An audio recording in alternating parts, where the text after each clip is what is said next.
I'm going to do my best to explain the 5-0 problem. And Huxley, Matt Smith talked about this many times. A lot of people struggle to understand why your tools have to be so small and that the Abloy Classic pick tips, why they are so thin. This thing is get a hand up here and show you. 0.5 millimeter in all dimensions except for the actual picking tip itself. It's closer to about 0.4 millimeter. The reason for that is that your available space in the lock is very limited. So that was a good pick tip. I'm going to show you a bad one, and this is one that I messed up. Notice the width of the arm itself is much wider. It's about 1 millimeter. This pick tip won't work. And I'm going to try to show you why. So this is an Abloy Classic core that I've got pinned up with all 0s and 5s. My camera will overfocus. If you look on the bottom, there were a sidebar in this lock. Sidebar with drop in. And the reason why we have so many issues with the thickness of our tools is the available space you have to work with inside this lock. That 90-degree quadrant right there in the top left is the limit of your tools. And you've got to keep in mind that the disc below this front one, its opening is a 90-degree angle also. There we go. So your pick tip has to be able to go complete 90 degrees in both directions, while also slipping in between the discs, because you have to be able to slip in between these washers.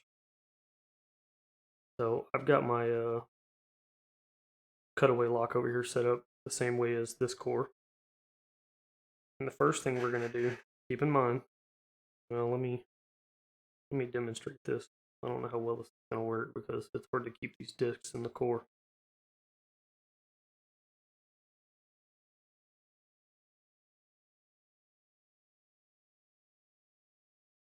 No, that's not going to work. We'll go to the cutaway.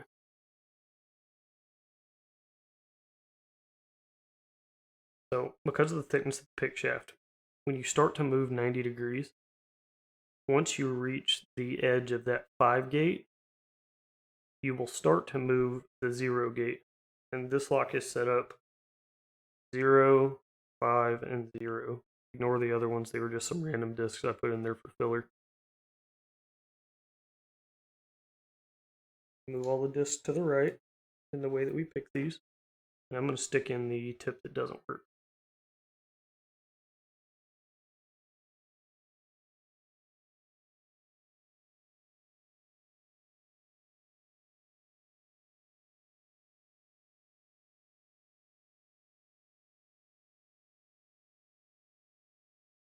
If I can get on the disc.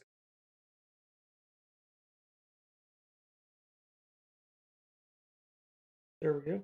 Okay. So what I'm going to do now is I'm going to attempt to set that 5 disc. We already know that discs 0 and 2 over here are already set because they're 0 cut. Watch this 0 cut on the left and right as I move the 5.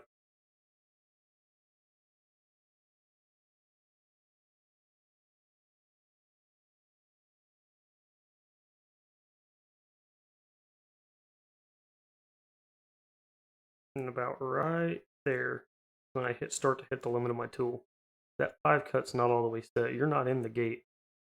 Now, if I go ahead and press forward and I set that 5 cut, notice how I've moved all of these discs. So now the only thing that's in a gate right now is the 0 disc because I didn't disturb it.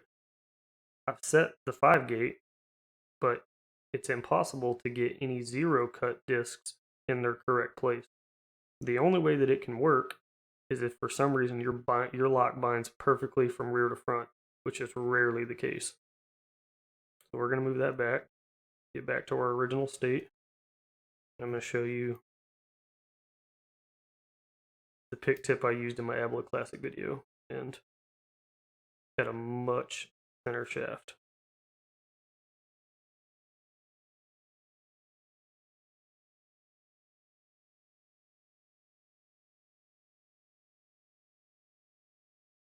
Oh, reset you back to 0. Okay, I'm gonna go grab that disc. Okay, now I'm gonna set this one to 5.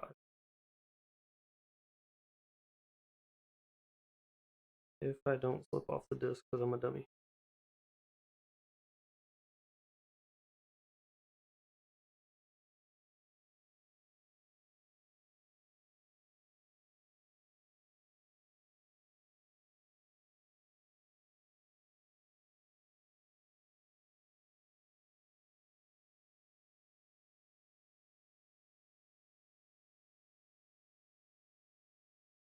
Much easier to do with a pick tip. You can tell when you're horizontal.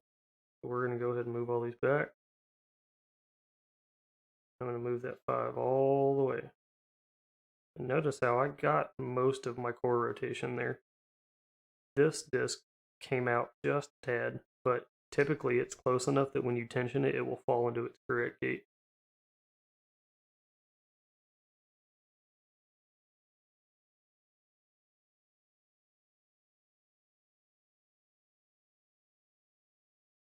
Now let's see if I can use the core here to show you why this happens.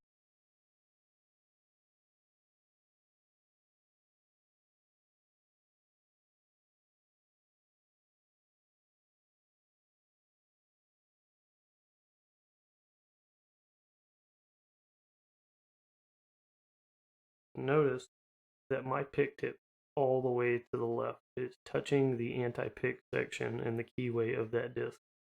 Let's say my pick tip just about a half millimeter wider. It would be there, and I would start to move this 0 disc.